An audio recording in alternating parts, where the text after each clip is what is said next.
So in the past, it was your language, it was your culture, it was your sort of ideals and beliefs, which essentially set the pattern, set the rules of how that society operates, right?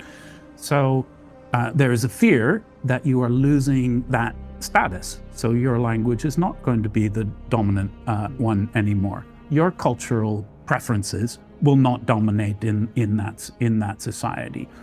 So this might be, in the current context, might refer to attitudes towards women, or well, in the news recently had been attitudes towards ritual slaughter of animals, for, you know, like, and many other, right? So you could say, so there's this sense on the part of the formerly dominant majority that they are losing this status, which impels them, as fear usually does, to act out. At the same time, because their share of the population is still quite large, they don't face the same coordination costs as a group of 5% of the population. So they still have the potential to form mass movements. They still have the potential muscle to try. They're not necessarily going to succeed in this, but they still have the potential muscle to try and reverse the situation.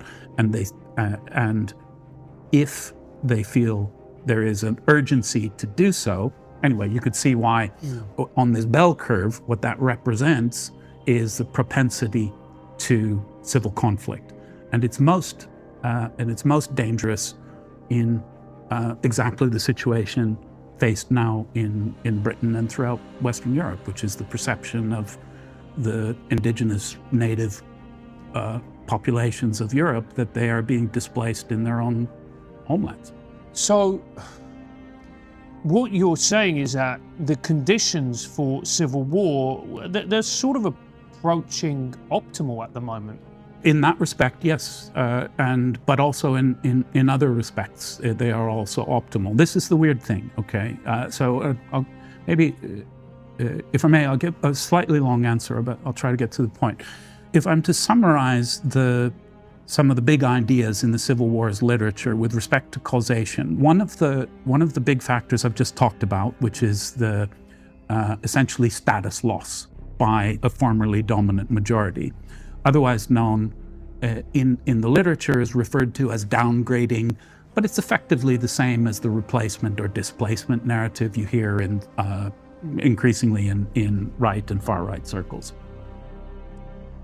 Actually, it's not just far right. I happen to live up in the north of Britain in strongly left-wing areas where it's a very firmly held idea. So it's not, strictly speaking, actually best understood as a right-left thing. Just to make this slightly more specific, the idea being that white British people are being replaced by people who don't look like them, who don't share the same culture. To be very specific, yes. Yeah. Okay. Or to be even more specific, I mean, so we're recording this days after the Glastonbury event, right?